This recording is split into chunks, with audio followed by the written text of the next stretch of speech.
샬롬. 오늘 말씀은 이사야서 54장 2절 말씀.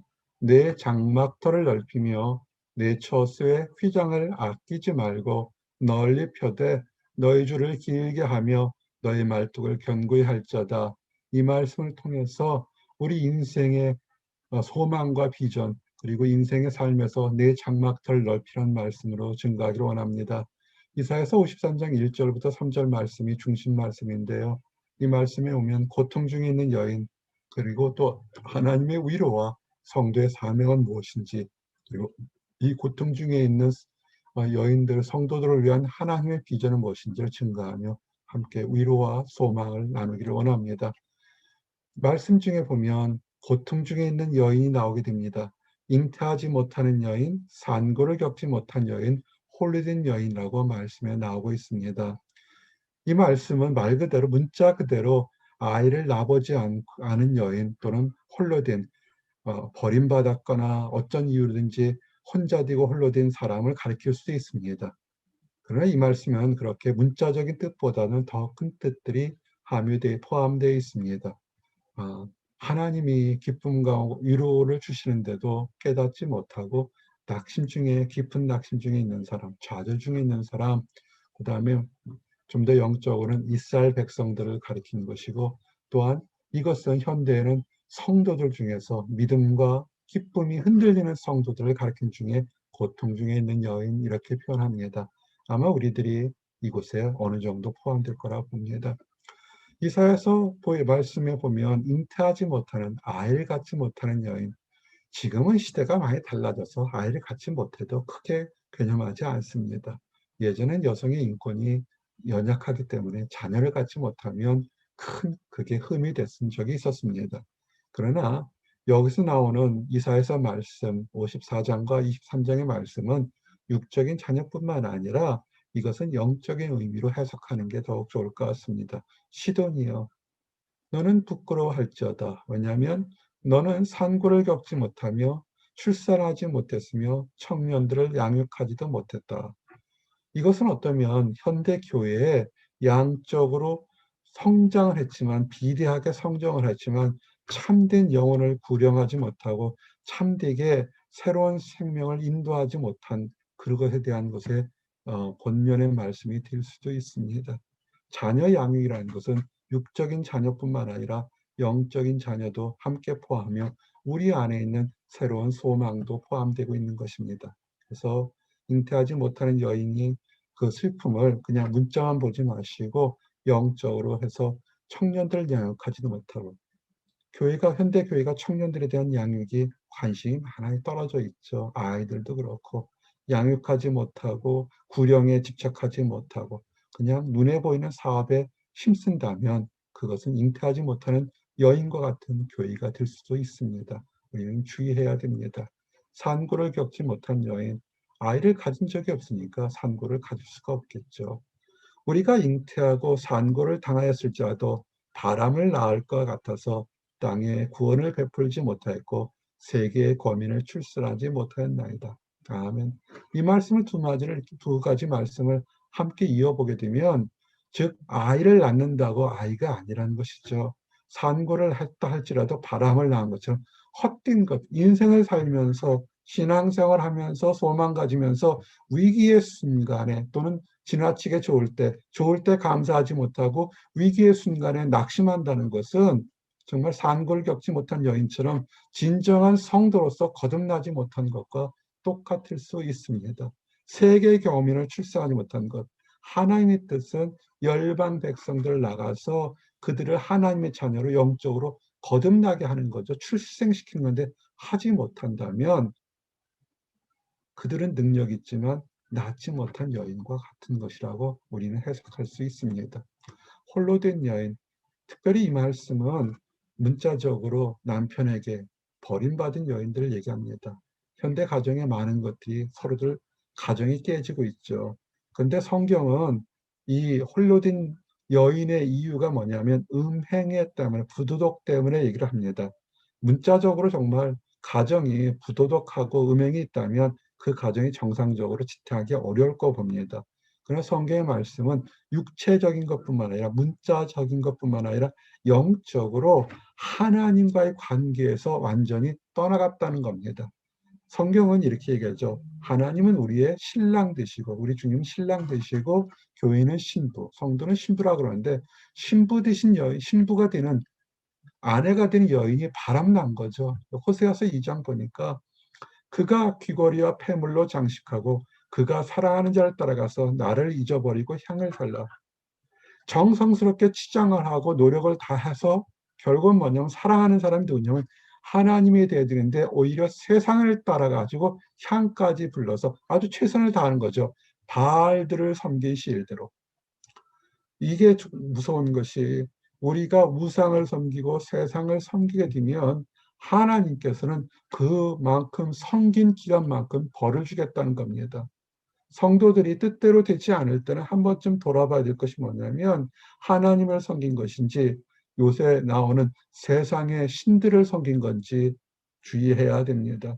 현대 교회가 가장 많이 미혹당하는 것이 뭐냐면 성공과 번영의 신을 갖다가 하나님의 축복으로 착각할 때가 있습니다. 그건 바알이에요. 바알의 신의 뜻이 뭡니까? 풍요의 신입니다. 하나님은 번영할 때도 있지만 고난과 역경 속에서도 오히려 거듭나고 순전하고 강건한 믿음을 갖기를 원할 때가 많습니다. 그러나 주변 한번 돌아보십시오. 잘 먹고 잘 입고 잘 자고 남한테 인정받고 칭찬받고 큰 권력을 휘두르는 그것을 성령 충만, 영적 충만, 축복 충만이라고 얘기할 때가 있습니다.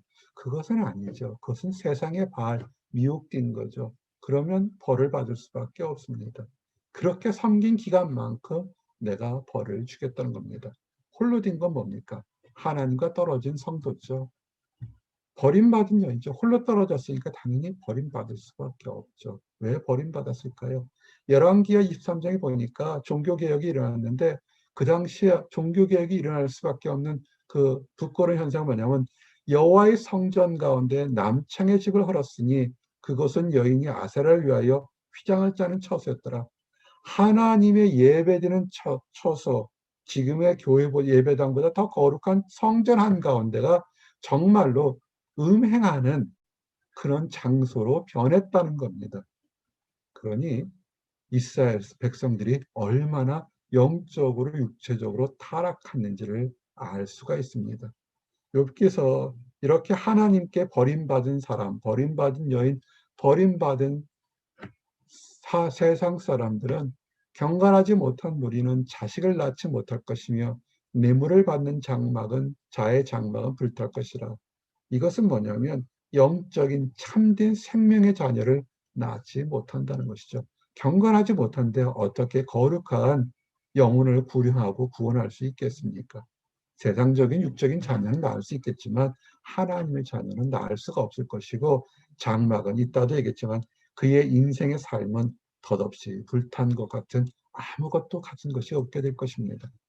자, 처음에 홀로 된 여인, 고통받는 여인이라는 것은 사실은 하나님을 스스로 멀리 떠나간 이스라엘 백성들, 성도들, 낙심한 사람들, 죄 중에 있는 사람들 이렇게 표현될 수 있습니다. 하나님은 벌을 주겠다고 약속했습니다. 그러나 하나님의 또한 자비하심은 뭐냐면 벌을 주겠지만 그러나 때가 되면 하나님이 정한 때가 되면 다시 회복시킬 테니까 우리가 하는 것, 너희들이 성도가 해야 될 것은 너는 노래할저다, 너는 외쳐 노래할지다 이렇게 얘기를 합니다. 누가복음 23장 29절에 보라 날이 이르면 사람이 말하기를 잉태하지 못하는 이와 해설하지 못한 배와 먹이지 못한 젖이 복이 있다 하리라. 아멘. 이 말씀이 이사야서 54장 1절과 2절 말씀과 반대되는 것 같아요. 앞에서는 잉태하지 못한 사람, 해산하지 못한 사람은 저주받을 거라. 근데 여기는 오히려 복이 있다 하게 되면 이 말씀을 통해서 우리가 이 두 구절의 말씀을 통해서 이해할 수 있는 것은 육신의 자녀를 얘기하는 것이라 영적인 상태가 더 중요하게 지금 언급되고 있다는 것입니다. 하나님과의 관계에서 영적으로 지금 어떻게 되어 있느냐를 좀 돌아보라는 것입니다. 그래서 호세아서 2장에 그전에는 너희들이 다 말씀을 즐거워했다가 너무 그 앞에 말씀이 처절하게 부끄러울 정도 음행한 모습들을, 영적으로 육적으로 음행한 모습들이 성경에 쭉 있어서 너무 부끄러울 정도의 말씀이 있어서 언급은 안 했습니다. 14절 15절에 보니까 내가 그를 타일러 거친 들로 데려가서 말로 일하고, 하나님의 자비하심 용서하님은 타일이십니다. 거친 들. 그렇죠. 세상적으로 부유하다 할지라도 마음의 기쁨이 없으면 거기는 광야 같을 것입니다. 또한 믿음이 흔들리는 성도에게는 뜻대로 되지 않아서 실패라는 것, 좌절과 낙심이 있을 수 있습니다. 거긴 거친 들이 될 수 있죠. 그러나 하나님은 그런 곳에서 위로하고라 그랬습니다.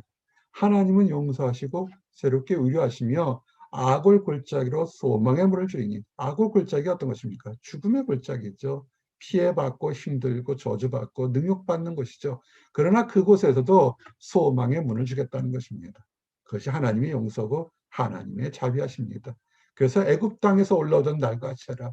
애굽 땅에 있던 이스라엘 백성들이 뭐 자라날까 싶겠습니까? 몰골이 하나도 없고 내세울 것 하나도 없는 종들 아니었습니까? 그러나 하나님께서는 그렇게 보잘것없고 내세울 것 하나도 없지만 그들을 꺼내서 완전히 애굽에서 꺼내서 가나안 땅으로 인도하는 축복의 대화에 들은 것처럼 그렇게 하나님의 백성들을 용서하시고 이끌어내겠다는 것입니다. 이 말이 참 위로와 도전이 됩니다. 우리가 지금 힘들고 어렵고 뜻대로 되지 않을 때는 한번 돌아보셔야 됩니다. 이것이 하나님의 어떤 뜻이 있는지, 내가 하나님 앞에서 정말 세상을 섬기고 세상에 바하시는 섬긴 모습 때문에 지금 벌을 받고 있는 것인지, 아니면 정말 믿음의 선지자처럼 정말 사도들처럼 거룩한 믿음을 위하기 위해서 더 연단과 훈련받고 있는지를 돌아보셔서 하나님의 자비하심과 용서와 인내를 우리는 구할 수밖에 없는 것입니다. 그리고 좀 전에 말씀드린 것처럼 자녀라는 얘기할 때 이 자녀는 축복의 자녀, 영적인 자녀의 의미가 더욱더 강한 것입니다. 갈라디아서에도 이렇게 나오죠. 잉태하지 못한 자여 즐거워하라. 앞의 말씀과 달리잖아, 이사의 말씀. 왜 그랬습니까? 산고를 모른 자여 소리질러 외치라. 이는 홀로 사는 자의 자녀가 남편 있는 자의 자녀보다 많음이라. 홀로 된 사람이 어떤 사람이었습니까? 하나님으로부터 벌을 받는 사람이었습니다. 근데 홀로 된 사람이 있는 그 자가 남편 있는 자보다 자녀가 많다. 뭘 얘기할 겁니까?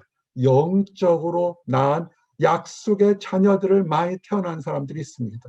힘들고 어렵고 답답한 거, 이거 축복일 수 있습니다. 남보다 뛰어나지 못하도 오히려 하나님의 일에 적극적으로 참여하고 순수하고 하나님의 일을 감당하는 사람들은 그것이 약속의 자녀들을 허다하게 많이 낳을 수 있다는 것입니다. 나와 여러분은 약속의 자녀로 부름받은 사람들입니다. 이것을 기억하시고 말씀을 더 묵상하시기 바랍니다. 그러면 우리가 할 게 뭐냐면 여호와를 찬양하라는 말씀이 됩니다. 새 노래로 여호와를 찬양하라. 온 땅이여 여호와께 노래할지어다. 우리가 부족하고 우리가 죄 중에 있어서 거친 들에 있는 것처럼 힘들다 할지라도 하나님의 자비하심으로 애굽 땅에서 끌어낸 이스라엘 백성처럼 축복의 대열로 나갈 것이면, 그것이 소망이 있다면, 지금 내가 힘들고 어렵고 병중에 있다 할지라도 우리에겐 소망이 있다는 것입니다. 이 말씀은 포로 귀환과 이스라엘 백성들이 바벨론의 포로로 잡혀가서 그들이 세대를 흘러서 우리는 정말로 돌아갈 수 없겠다 할 때 하나님께서 아니다. 너희들의 생각은 고향 땅 이스라엘 땅으로 돌아가지 못할 거라고 생각하지만 그러나 나는 너희들을 돌려보내겠다는 예언의 말씀이 그대로 다 일어났습니다. 여인의 자녀들이, 믿음과 소망의 자녀들이 퍼지는 것이고, 궁극적으로는 동정녀 마리아에게서 메시아가 이 땅에 나와서 약속의 자녀, 축복의 자녀가 이 땅에 나와서 온 세상에 하나님의 자녀가 컸죠. 또한 우리가 노래할 수 있는 것은 아까도 얘기했지만 번영하고 승리할 때만이 아닙니다. 순환당할 때, 어려울 때도 우리는 노래하게 되는 것입니다. 슬픔을 당할 때 왜 두려워하고 숨습니까? 당당하셔야죠. 내가 힘들지만 그러나 이 힘듦을 나는 하나님의 이름으로 이겨낼 수 있습니다. 이겨내기를 희망합니다. 오히려 드러내고 얘기해야 되죠. 수많은 믿음의 선진들이 어떻게 했습니까? 그렇게 했습니다. 스데반 집사가 돌에 맞아 죽을 때 오히려 땅을 보고 숨기고 원망하고 탄식하다 죽은 것이 아니라 하늘을 우러러보면서 저들을 용서하소서 그랬습니다. 우리 주님이었으니까 저들을 용서하소서, 저들이 무엇을 하는지 알지 못한다고 그랬습니다.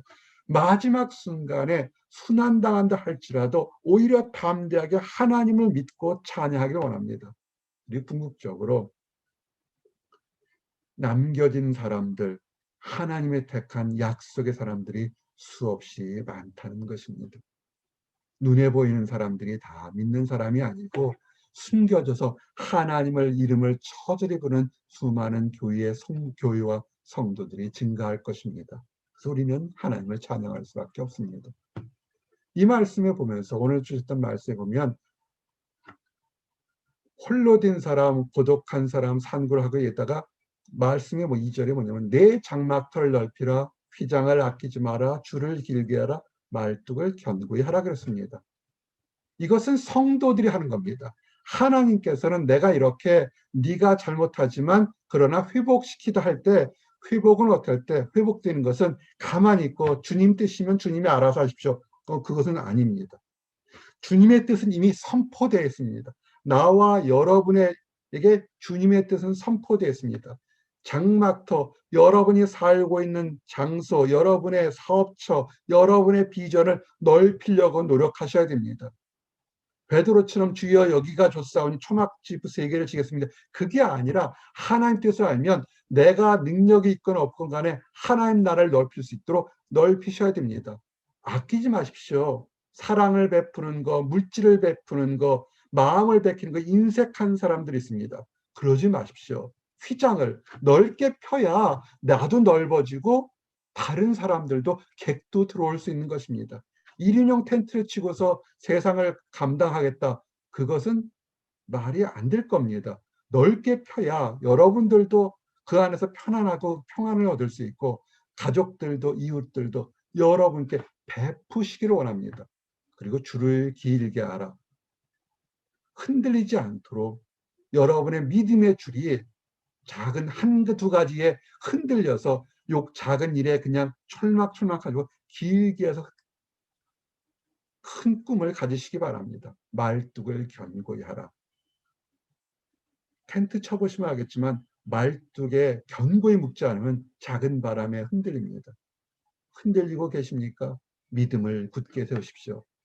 이 장막터에 대한 얘기는 그냥 상징성 같지만 아닙니다. 이것은 출애굽기 35장에 출애굽기 35장을 보면 여호와께 드리는 제사와 예물에 대한 것이 있을 때 그중에 18절 19절에 보면 장막 말들과 뜰의 말들과 그 줄과 성소에 섬기기 위하여 정구하게 만든 옷, 곧 제사 직분을 행할 때 입는 제사장 아론의 거룩한 옷과 그 아들들의 옷이니라. 장막의 말뚝도 뜰의 말뚝도 그 줄도 다 여호와께 드린다는 것입니다. 즉 우리는 어떤 주일날이라 돼서 그날만 예배드린 것이 아니라 우리가 일상생활 여러분이 사는 장막의 매일매일 삶 자체가 하나님께 드리는 예배라는 것입니다. 착각하지 마십시오. 주일날이나 특별한 수요일날 절기 때만 예배가 아니라 모든 날들이 거룩한 날이요 예배드리는 것입니다. 줄이 짧으면 흔들흔들거립니다. 유지하고 지탱해야죠. 말뚝을 박으셔야 돼요. 믿음의 말뚝, 유혹받지 않고 흔들리는 믿음의 말뚝을 굳게 세우셔야 됩니다. 때로는 아프고, 때로는 가난하고, 때로는 실패하고, 때로는 조롱당하고, 모욕당한다 할지라도 나는 하나님과 함께 있으니는 믿음의 말뚝에 굳건히 있어야 되고, 지금은 작을지 모르지만 큰 꿈으로 이어지려면 줄이 길어야 장막을 길게 칠 거 아닙니까? 큰 비전을 바라봐야 됩니다. 그것이 현재 이루어지지 않았더라도 큰 비전이 하나님께 드리는 예물인 것입니다. 이 말씀이 이 장막이라는 개념을 보게 되면 이스라엘의 번영이죠. 장막은 이스라엘 사람들이 살아가는 하나의 삶 자체입니다. 하나님께서 장막터를 넓히는 것은 이스라엘 백성들을 번영시키겠다는 것이고 현대 의미는 교회는 번영된다는 것입니다. 그리고 장막터를 넓히고 휘장을 넓히다는 뜻은 영적 승리가 이루어진다는 것입니다. 또 하나 장막은 텐트입니다. 성전을 지어서 큰 돌로 져서 한 번 저으면 영원히 있는 것이 아니라 장막은 때리면 옮기는 것입니다. 우리의 삶이 그렇습니다. 이 세상에서 영원히 사는 것이 아니라 우리는 순례자의 삶입니다. 30년, 40년, 50년, 60년, 길면 100년, 120년 될 수 있겠지만 그거 사실은 성경의 긴 안목에는 짧은 순례자의 기입니다. 우리의 삶은 영원한 본향, 천국에 들어갈 때까지는 텐트를 사는 것입니다. 그래서 잠시 동안 바람이 불고 잠시 동안 모래바람이 분다 할지라도 낙심하거나 좌절하지 마시고, 그리고 힘들면 툴툴 털어버리고 새로운 곳에 가서 하나님이 약속하시는 곳, 가라면 가고 서라 하면 서는 곳에서 텐트를 치시면 되는 것입니다. 억지로 나는 여기 있는 것이 아니라 가랄 땐 가고 설할 땐 서고 그렇게 하시면 되는 겁니다. 우리의 삶은 장막터와 똑같은 것입니다. 그래서 로마서 12장에는 예배가 어떤 것이냐면, 그러므로 형제들아 너희 몸을 하나님이 기뻐하시는 거룩한 산제소로 드리라. 예물을, 물질을 드리고 어떤 봉사를 할 것만이 예물이 아니라 삶 자체가 그것이 예배인 것입니다. 이는 너희가 드릴 영적 예배니라. 예배의 본질의 회복은 우리의 성도들의 각각 있는 삶이 변해야 되는 것입니다. 힘들으면 하나님께 소망을 갖는 것이고, 기쁜 일이 있으면 겸손하게 감사하는 것이고, 주변에 힘든 일이 있으면 우리가 텐트를 쳤는데 누가 비바람 맞고 있으면 어떡합니까? 손짓해서 장막 안에 같이 초대하면 되죠. 우리 삶 자체가 예배인 것입니다. 이때 주의할 것은 분별해야 되죠. 지금 우리가 장막을 천 것이 늪인지 홍수가 져서 떠내려갈 것인지 분별해야 되지 않겠습니까? 실수가 있으면 비바람 쳐도 흔들리지 않은 든든한 반석이든지 나뭇결이든지 분별할 수 있도록, 이 얘기는 뭐냐면 영적으로 깨어서 너희는 이 세대를 본받지 말고 이 세대에 참으로 악한 사조들과 생각들과 경향들이 있습니다. 좀 전에 말씀드린 것처럼 번영신학이란 아주 못된 2000년 전, 4000년 전에 바알 신앙과 똑같이 배부르고 잘 먹고 편안하고 응답받는 것만이 축복이라고 생각하는 그런 세대를 본받지 마십시오. 우리 주님 뭘 얻으셨습니까?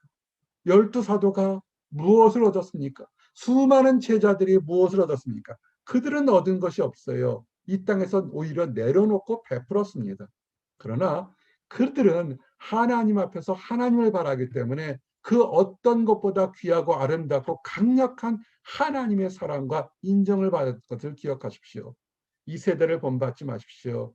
하나님 안에서 크리스찬으로서 자긍심을 가지고 소망을 가지고 매일매일 새롭게 사십시오. 하나님의 선하시고 기뻐하시고 온전한 뜻이 무엇인지를 매일 분별하는 그 나와 여러분이 되시기를 원합니다.